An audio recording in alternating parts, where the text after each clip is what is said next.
हिमालय की गहरी वादियों में बसा रतनपुर एक ऐसा गांव था जिसके बारे में नक्शों में बहुत कम जानकारी मिलती थी।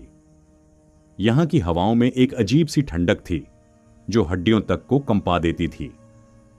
गांव के लोग सूरज ढलने से पहले अपनी चौखटों के अंदर दुबक जाते थे, क्योंकि उनका मानना था कि रात होते ही पहाड़ियों से समय के शिकारी उतरते हैं। इसी गांव के आखिरी छोर पर खड़ी थी वह विशाल हवेली जिसे लोग काल कोठरी कहते थे। आर्यन, जो एक मशहूर इन्वेस्टिगेटिव जर्नलिस्ट था और रहस्यमयी घटनाओं पर अपनी नई किताब लिख रहा था, इसी हवेली का सच जानने के लिए रतनपुर पहुंचा था। उसे इन कहानियों पर भरोसा नहीं था कि कोई जगह शापित हो सकती है। उसे लगता था कि हर रहस्य के पीछे कोई न कोई तार्किक वजह होती है। लेकिन रतनपुर के ढाबे पर बैठे उस बूढ़े आदमी ने जब उसे चेतावनी दी तो पहली बार आर्यन के मन में एक अनजाना सा डर पैदा हुआ। बूढ़े ने कहा था कि उस हवेली में कदम रखने वाला इंसान अपनी परछाई वहीं छोड़ आता है। आर्यन ने अपनी भारी जैकेट के कॉलर ऊपर किए और टॉर्च जलाकर हवेली की ओर बढ़ने लगा। जैसे जैसे वह करीब पहुंच रहा था, वातावरण में सन्नाटा गहराता जा रहा था। हवेली का मुख्य द्वार सदियों पुराना लग रहा था, जिस पर नक्काशीदार लोहे के बड़े बड़े ताले लटके थे जो बिना चाबी के ही खुले पड़े थे। जैसे ही आर्यन ने अंदर कदम रखा, एक बर्फीली हवा का झोंका उसे छूकर निकला, जैसे कोई अदृश्य साया उसके पास से गुजरा हो। अंदर का दृश्य बेहद अजीब था। दीवारों पर लगी घड़ियां रुकी हुई नहीं थीं, बल्कि उनके कांटे बहुत तेज रफ्तार से पीछे की तरफ घूम रहे थे। आर्यन ने अपना कैमरा निकाला और रिकॉर्डिंग शुरू की, लेकिन स्क्रीन पर सिर्फ धुंधली आकृतियां ही दिख रही थीं। तभी उसे ऊपर की मंजिल से किसी के चलने की आवाज आई, एक भारी कदम जिसके साथ कुछ घसीटने की आवाज भी थी। वह बिना डरे सीढ़ियों की ओर बढ़ा, लेकिन जैसे ही उसने पहला कदम रखा, उसे लगा कि सीढ़ियां उसके भार से नहीं, बल्कि किसी पुरानी याद के बोझ से चरमरा रही हैं। जब वह दूसरी मंजिल के बड़े हॉल में पहुंचा तो उसकी नजर एक विशाल आदमकद आईने पर पड़ी। टॉर्च की रोशनी आईने पर पड़ते ही आर्यन के पैर जम गए। आईने में उसका अपना अक्स तो दिख रहा था, लेकिन वह अक्स वह नहीं कर रहा था जो आर्यन कर रहा था। आईने वाला आर्यन उसे देखकर मुस्कुरा रहा था और धीरे से अपना हाथ बाहर निकालने की कोशिश कर रहा था।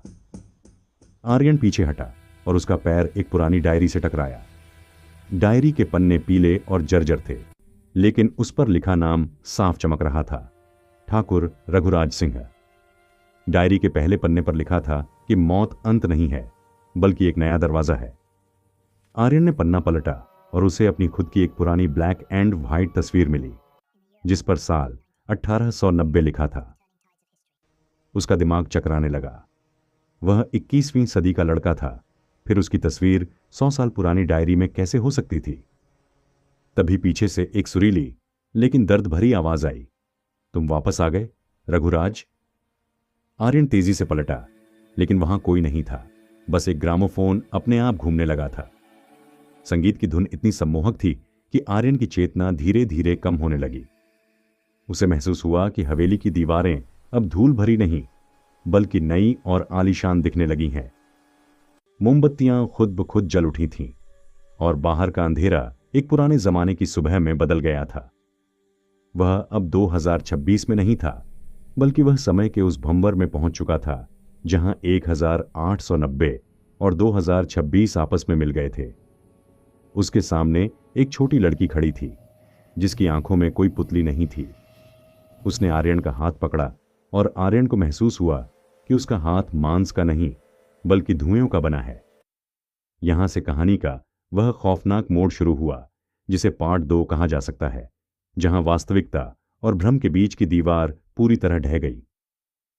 लड़की ने उसे हवेली के उस गुप्त तहखाने की ओर इशारा किया जहां एक विशाल यंत्र लगा था। वह यंत्र पीतल और तांबे की अनगिनत कड़ियों से बना था, जो लगातार एक गूंज पैदा कर रहा था।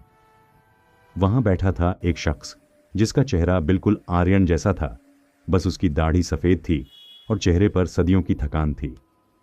वह असली ठाकुर रघुराज सिंह था। उसने आर्यन को बताया कि उसने अमृता पाने के लिए समय की धारा को मोड़ दिया था, लेकिन उसकी कीमत उसे यह चुकानी पड़ी कि वह और उसका पूरा परिवार इस हवेली में हमेशा के लिए कैद हो गए। वे न तो मर सकते थे, न ही जी सकते थे। ठाकुर ने आर्यन की आंखों में झांकते हुए कहा कि हर 100 साल बाद उसे अपनी जगह लेने के लिए एक रक्त संबंधी की जरूरत होती है, ताकि वह कुछ समय के लिए आजाद हो सके। आर्यन को समझ आया कि उसके पूर्वज इसी रत्नपुर से थे और यह कोई इत्तेफाक नहीं, बल्कि एक खौफनाक साजिश थी जिसने उसे यहां बुलाया था। जैसे ही ठाकुर ने आर्यन का हाथ पकड़कर उसे उस मशीन की ओर खींचना शुरू किया, हवेली का दृश्य फिर से बदलने लगा। एक तरफ 1890 की भव्यता थी और दूसरी तरफ 2026 का खंडहर। आर्यन को अपनी जेब में रखी वह घड़ी याद आई जो उसके दादाजी ने उसे विरासत में दी थी। उसने वह घड़ी निकाली और देखा कि वह अब सीधी दिशा में चलने लगी थी। ठाकुर उस घड़ी को देखकर चीखा, क्योंकि वह घड़ी ही उस समय चक्र की चाबी थी। आर्यन ने पूरी ताकत लगाकर घड़ी को मशीन के बीचों बीच फेंक दिया। एक भयंकर विस्फोट हुआ और पूरी हवेली किसी कागज की तरह फटने लगी। आर्यन को लगा जैसे वह किसी गहरे कुएं में गिर रहा है। उसे सुनाई देने वाली आखिरी आवाज उस बच्ची की थी जो कह रही थी, चक्र कभी खत्म नहीं होता। अगर आपको यह वीडियो अच्छी लगी हो तो वीडियो को लाइक करें और हमारे YouTube चैनल को सब्सक्राइब जरूर करें।